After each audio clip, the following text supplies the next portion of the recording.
மக்களே வணக்கம். சுட்டும்புழி சுடரே எபிசோட்ல பார்த்தீங்கன்னா நம்ம சுடர் பாப்பாவுக்கு படிக்கணும்னு ரொம்ப ஆசைங்க. நம்ம மாமா கிட்ட போய் கேட்குறாங்க, மாமா என்னை எப்படியோ படிக்க வைங்க மாமா, எனக்கு ஆசையாக இருக்குது, நான் நல்லா படித்து அபிமா வெளியே எட்டுன்னு வரணும் அப்படின்னு சொல்கிறாங்க. சுடர் பாப்பா பேசின உடனே பேசுறதை கேட்டு ரொம்ப சந்தோஷம் அடைகிறாரு நம்ம சுந்தர். உடனே அதுக்கு என்னப்பா, நான் உன்னை படிக்க வைக்கிறேன் மாமா, நீ கவலைப்படாதன்னு சொல்கிறாரு.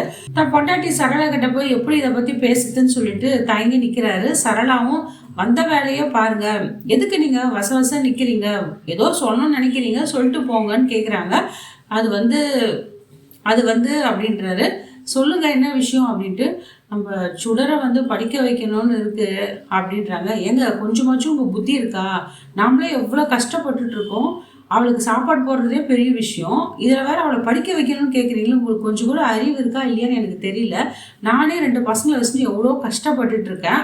அவளை படிக்க வைக்கிறதுக்கு அவங்க அம்மா இருக்காங்க, அவங்க அப்பா இருக்காங்க. அவங்க அப்பாவை தேடணும்னு சொன்னல, தேடி பாருங்கன்னு சொன்னல, அதெல்லாம் பண்ணீங்களா? தேடி பார்த்தீங்களா?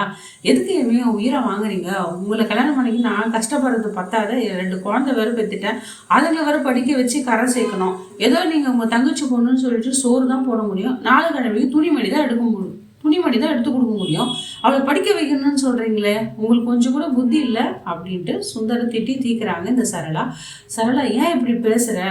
நம்ம பசங்களை மாதிரி தானே என் தங்கச்சி பொண்ணும், பாவம் இல்லை, அவள் காதில் விழுந்துற போகுது, கத்தாத, மெதுவாக பேசுன்றாங்க. ஏன் கேட்கட்டுமே, நான் என்ன தப்பாக சொல்லிட்டேன்? நம்ம குடும்ப சூழ்நிலை தெரியுமா தெரியாது உங்களுக்கு? நானே 5க்கும் 10க்கும் அல்லாடிட்டு இருக்கேன். எப்படி பசங்களை படிக்க வைக்கிறது, ஃபீஸ் கட்டணும், துணிமணி வாங்கணும், அதுங்களுக்கு எதனா போட்டுக்க நல்ல ட்ரெஸ் இருக்கா? பத்தாவதுக்கு நீங்கள் வேறு இந்த பொண்ணுக்கு வேறு செய்யணும்னு சொல்கிறீங்க. எல்லாம் என் தலையெழுத்து, எங்கே எதுவுமே விட வேண்டியதானேன்னு சொல்லிட்டு திட்டுறாங்க. ஷோ அதெல்லாம் பேசாத, மெதுவாக பேசு அப்படின்றாங்க. இவங்க பேசுறது எல்லாமே நம்ம சுடர் கேட்டுட்டு ரொம்ப கஷ்டமாகி அந்த பொம்மை இருக்குல்ல, அந்த பொம்மை கிட்ட அவங்க அம்மாவை நினச்சி அபிகிட்ட பேசிட்டு இருக்கா. அப்படின்னு எப்படி இருக்க, நல்லா இருக்கேன்னு சொல்லிட்டு அவன் என்னங்க பண்ணுவா பாவம், அவளுக்கு அடைக்கலம் தான் கொடுக்க முடியும் சுந்தரால, அவருக்கு வசதி இல்லை. அவர் என்ன பண்ணுவார்? இல்லை சரளா, எனக்கு இன்னும் சுடர் அப்பா பற்றி எந்த விஷயம் தெரியல, அது விஷயம் வந்து அபியை பார்த்தா தான் தெரியும், அவர் எங்கே இருக்காரு ஏது இருக்காருன்னு. அது வரைக்கும் கொஞ்சம் பொறுத்துக்கோ, நீ படிக்கிற விஷயத்தில் மட்டும் கொஞ்சம் யோசனை பண்ணுன்றாங்க. இந்த மாதிரி யார் சும்மா இங்கே மசன்னு பேசிகிட்டு இருக்காதுங்க, இங்கே நைஸாலாம் என்கிட்ட பேசுகிற வேலை வச்சுக்காத, என்னால் முடியாது, நம்ம பசங்களை படிக்க வைக்கிறதே பெரிய விஷயம், சும்மா உன் தங்கச்சி பொண்ணுக்கெல்லாம் வக்காலத்து வாங்கின்னு வராத, அவ்வளோதான் நான் சொல்லிட்டேன், என் கடுப்பேற்றாத, என் கண்முன் நிற்காதுன்னு சொல்லிட்டு இந்த சரளா வந்து திட்டி தீக்குறாங்க. இந்த சுந்தரம் வாயடிஞ்சு போய் என்ன பேசுன்னு தெரியல, ரொம்ப கவலைப்பட்டுட்டு போயிடுறாரு. ஒரு பக்கம் இந்த கருணா குழப்பத்தில் இருக்காங்க. நம்மளுக்கு யார் அன்னோன் நம்பர்லேருந்து ஃபோன் பண்ணுறா? பார்வதி கொண்ட விஷயம் நம்மளுக்கு அபிநயம் மட்டும்தான் தெரியும், வேறு யாருக்கு தெரியும்? இவன் நம்மளை பிளாக்மெயில் பண்ணுறானே, அவன் யார், இவன் யார், இவன் சொல்லி ஒரு குழப்பத்திலே இருக்கான். ஒருவேளை அபிக்கு தெரிஞ்ச ஆளான்னு சொல்லிட்டு யோசனை பண்ணிக்கிட்டே இருக்கான். அந்த நேரத்தில் புரோக்கரும் வர்றாரு 4-5 ஃபோட்டோவோட. வெற்றிக்காக பார்த்துருப்பா. வெற்றி வந்தாலும், வெற்றி இந்த ஃபோட்டோலாம் பாரு, உனக்கு பிடிச்சிருக்கான்னு கேட்குறான் இந்த கர்ணா. ஃபோட்டோலாம் எடுத்துகிட்டு வந்துடுற, பொண்ணு யாருக்கு நினைக்கிறான் இவனுக்கான்னு சொல்லிட்டு கிண்டல் பண்ணிட்டு இருக்காரு. உடனே கர்ணால, விளையாடாத வெற்றி, உனக்காக தான் நான் பார்க்குறோன்னு வெற்றி கோவப்பட்டு அந்த ஃபோட்டோலாம் தூக்கி எரிஞ்சிடுறாரு. என்ன விளையாடுற கர்ணா, என் வாழ்க்கையில் வந்து காதலும் கல்யாணம் முடிஞ்சு போச்சு, அதுக்கெல்லாம் இடமே இல்லை, நான் ஏற்கனவே நம்பி ஏமாத்ததெல்லாம் போதும்னு சொல்லிட்டு பழசை நினச்சி பார்க்குறாரு. தாயை நினச்சா பார்வதியை கொண்டு போட்டால இந்த அபிநயா, அதெல்லாம் நினச்சி வெறுப்பேற்றி கத்திடுறாரு. வெற்றி சத்தம் போட்டு பேசுனதை கேட்டு நம்ம கர்ணாவே ஆடி போயிடுறாரு. இன்னும் நம்ம இவனை கை நீட்டி பேசுகிறான், இவ்வளோ சத்தமாக பேசுகிறான், இவன் நம்ம அடக்கி வைக்கணுமே, அப்படி பேசக்கூடாது, இந்த கர்ணா காலடியில் எல்லாமே தூசியாக தானே இருக்கணும், இவன் அவ்வளோ பேசுகிறான்னு சொல்லிட்டு கோவப்படுறான். வெற்றியோட மனசில் அபி மட்டும்தான் இருக்கான், அப்படி இருக்கக்கூடாது. ஒருவேளை வெற்றிக்கு இந்த விஷயம் தெரிஞ்சிடுச்சா? ஒரே குழப்பத்திலே இருக்கான் அந்த கர்ணா. இதை சீக்கிரம் கண்டுபிடிக்கணும், இல்லை வெற்றிக்கு நம்ம ஒரு பொண்ணை பார்த்து கல்யாணம் பண்ணி வைக்கணும்னு சொல்லிட்டு இந்த கர்ணா பிளான் பண்ணிட்டு இருக்கான். அபி ஜெயிலில் அவங்க ஃப்ரெண்டு கிட்ட பேசிட்டு இருப்பாங்க. அபி கையில் இந்த பொம்மையை என்ன பண்ணுறான், அந்த காஞ்சனா போட்டு உடைக்கலான்னு சொல்லிட்டு திட்டம் போட்டுட்டு இருப்பான். அந்த பொம்மையை உடைக்கவும் முயல்வா. இதை பார்த்து அபி வந்து, எதுக்கு இது மாதிரிலாம் பண்ணிட்டு இருக்கீங்க, தேவையில்லாமல் எங்கள் பேச்சுக்கு எதுக்கு வரீங்க, எதுக்கு அந்த பொம்மையை கொடுங்கன்றாங்க. இந்த பொம்மை வச்சுருந்தா நீங்கள் விளையாடி கதை பேசிட்டு இருக்க, இந்த பொம்மை உன் கையில் இருந்தாதான்னு சொல்லிட்டு அந்த பொம்மையை காலில் வச்சு மிதிப்பாங்க. அது தான் குழந்தைய மிதிக்கிற மாதிரி கோவப்பட்ட அபி என்ன பண்ணுறாங்க, மேடம் வேணாம், நீங்கள் தப்பு பண்ணுறீங்க, தயவு செஞ்சு அந்த பொம்மை கொடுத்துருங்க, அந்த பொம்மையை நான் என் பொண்ணா நினைக்கிறேன், காலில் வச்சு மிதிக்காதீங்கன்றாங்க. நான் அப்படி தானே மிதிப்பேன், என்ன பண்ணுறியோ பண்ணுன்னு சொல்கிறாங்க. எவ்வளோ கெஞ்சி கதறி கூத்தாடுறாங்க, கையெடுத்து கும்பிட்றாங்க. கூட இருக்க அந்த பொண்ணும் சொல்கிறேன், மேடம் விட்டுருங்க மேடம், அவள் குழந்தைன்னு நினைக்கிறான், அந்த பொம்மையை விட்டுருங்கன்னு.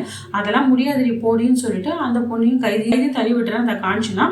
அபி வந்து காஞ்சனாவேலு கால் விழுந்து மன்னிப்பு கேட்குறா. என்னை மன்னிச்சிடுங்க, நான் எதனா பேசியிருந்தேன், தயவு செஞ்சு அந்த பொம்மையை மட்டும் எனக்கு கொடுத்துருங்க, என் பொண்ணு ஞாபகமா இருக்குன்னு சொல்றா. அதெல்லாம் என்னால் முடியாது, அதை நான் உடச்சே தீருவேன்னு சொல்லிட்டு வலுக்கட்டாயமாக அந்த பொம்மையை வந்து உடைக்க பார்க்குறா. கோவம் வந்து அபிநயா என்ன பண்ணுறா, பக்கத்தில் பூந்தொட்டி எடுத்து அந்த காஞ்சனா மண்டையை உடைச்சிடுறா. ரத்த வெள்ளத்தில் இருக்கிற காஞ்சனா பார்த்து, அபி என்னையே நீ அடித்து ரத்த வர வச்சிட்டாலும் உன்னை பழிக்கு படி நான் வாங்குவேன், இந்த ஜெயிலில் வந்து நீ தப்பிக்கவும் முடியாது, காலத்துக்கு இங்கே தான் நீ கழித்திடணும், உன்னை என்ன பண்ணுற பாரு. அது மட்டும் இல்லாமல் சுடர் பத்தின ரகசியத்தை வந்து நீ யாருக்கு தெரியக்கூடாதுன்னு நினச்சி பேசிட்டு இருக்கியோ அவங்ககிட்ட நான் சொல்கிறேன் என்னன்னு சொல்லிட்டு மிரட்டுறாங்க. இதை கேட்டு அபி வந்து ரொம்ப வருத்தப்பட்டு அழுதுட்டு இருக்கா. அவள் ஃப்ரெண்டு சமாதானப்படுத்துகிறா, அதெல்லாம் ஒன்றும் நடக்காது, நீ கவலைப்படாத அப்படின்ட்டு. அபிநயாவை ஜெயிலில் ஒருத்தர் பார்க்க வராரு. அண்ணா எப்படி இருக்கீங்க அப்படின்னு கேட்குறாங்க. அப்படி என்ன தெரியுதாம்மான்னு கேட்குறாங்க. இல்லைண்ணா கொஞ்சம் யோசனையாக தான் இருக்குது, யாரும் தெரியலையேன்றாங்க. இப்போ யோசனை வந்துருச்சிங்க, நீங்கள் கருணா வீட்டில் தான் உங்களை பார்த்தேன், அந்த கருணா உங்களை அடித்து துன்புறுத்தினால. ஆமாம்மா எப்படிமா இருக்கிற, நான் வந்து நடந்த விஷயம்லாம் கேள்விப்பட்டேம்மா, உன்னை இப்போ தான் நேரம் கிடச்சிதுமா, உன்னை பார்க்கலான்னு வந்தேன் அப்படின்னு சொல்கிறாரு. அண்ணா கட்டின புருஷனே என்னை கண்டுக்கல, ஏறிட்டு கூட பார்க்கல, செய்யாத தண்டனைக்கு வந்து நான் இங்கே அனுபவிச்சுட்டு இருக்கேண்ணா, செய்யாத கொலை குற்றத்துக்காக இங்கே தண்டனை அனுபவிச்சுட்டு இருக்கேன், நீங்களாச்சும் என்னை வந்து பார்க்கணும்னு நினச்சிங்களே, அதை நினச்சி நான் ரொம்ப பெருமையாக இருக்கேன்னு சொல்கிறாங்க. அதெல்லாம் ஒன்றும் நீ கவலைப்படாதம்மா, எல்லாம் சரியாயிடும் அப்படின்னு சொல்கிறாங்க. அண்ணா நீங்கள் அந்த பத்திரத்தை கருணாகிட்டேருந்து மீட்டிங்களா இல்லையான்னு கேட்குறாங்க. இன்னும் இல்லைம்மா, அந்த பத்திரம் அவங்ககிட்ட தான் இருந்து எப்படியாவது நான் வாங்கணும், நான் சீக்கிரம் வாங்கிடுவேன் அப்படின்னு சொல்கிறாரு. அப்போ அவர் நினச்சிட்டு இருப்பாரு, வந்த வேலை நம்மளுக்கு முடிஞ்சது, ஒரு கிளாரிஃபிகேஷன் இருந்தது, அது கிடச்சிருச்சு. பார்வதி வந்து விஷம் வச்சு தான் கருணா கொன்னான், ஆனால் வந்து அபி வந்து கத்தி குத்தால செத்துட்டான்னு நினச்சிட்டு இருக்கா, அது தப்பாக புரிஞ்சிட்டு இருக்கா அப்படின்னு யோசனை பண்ணிகிட்டே போயிருக்காரு. சரிம்மா நான் போயிட்டு வரேன்னு சொல்லிட்டு அங்கேருந்து போயிடுறாரு. அபியை பார்க்க வந்தவரை வந்து வழிமறிச்சு இந்த காஞ்சனா வம்புக்கு இருக்கிறா. ஆமாம் அபிக்கு உனக்கு என்ன சம்பந்தம், நீ எதுக்கு அபியை பார்க்க வந்தேன்ட்டு. இல்லைங்க எனக்கு தெரிஞ்ச பொண்ணு, நான் இந்த விஷயம் கேள்விப்பட்டவங்க அவங்கள பார்க்க வந்தேன் அப்படின்றாங்க. உன்னை பார்த்தா அப்படி தெரியலையேன்னு சொல்லிட்டு குறுக்கு விசாரிக்கிறா இந்த காஞ்சனா. அப்படிலாம் இல்லை மேடம்னு சொல்கிறாரு. சரி இருக்கட்டும், உன்னோட ஃபோன் நம்பரை கொடுன்னு சொல்லிட்டு வலுக்கட்டாயமாக அந்த ஆளுக்கிட்ட இருந்து ஃபோன் நம்பர் வாங்கிடுறான். கண்டிப்பாக இந்த காஞ்சனா அந்த ஃபோன் நம்பர் வச்சு கருணா கிட்ட கொடுப்பான்னு நினைக்கிறேன். கருணாவோட ஹெல்ப் எப்பவுமே இந்த காஞ்சனாக்கு தேவைப்படும். அப்போ தான் அபி இங்கே டார்ச்சர் பண்ண முடியும், தன்னோட வஞ்சத்தையும் கருணா தீர்த்துக்க முடியும். இந்த காஞ்சனாவும் அபியை வந்து ஈஸியாக டார்கெட் பண்ணி டார்ச்சர் பண்ண முடியல. பல விஷயம்லாம் இங்கே நடக்க போகுதுங்க சுட்டுமொழி சுடரையில். அது மட்டும் இல்லாமல் சுடரும் அவங்க மாமாவும் கண்டிப்பாக அபியை பார்க்க வருவாங்க. ஆனால் இந்த காஞ்சனா வந்து அவங்கள பார்க்க விடுவாளா என்னன்னு தெரியல மக்களே. பாவங்க அபி எந்த தப்பும் பண்ணாமல் அநியாயமாக ஒரு கொலை குற்றத்துக்காக ஜெயிலில் வந்து கம்மி எண்ணிட்டு இருக்கா.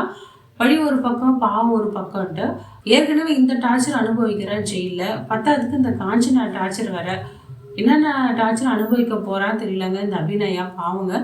இந்த எபிசோடு உங்களுக்கு பிடிச்சிருந்தா மக்களே லைக் அண்ட் ஷேர் கமெண்ட் பண்ணுங்கள். அடுத்த வர வீடியோவில் உங்களை சந்திக்கிறேன். நன்றி, வணக்கம்.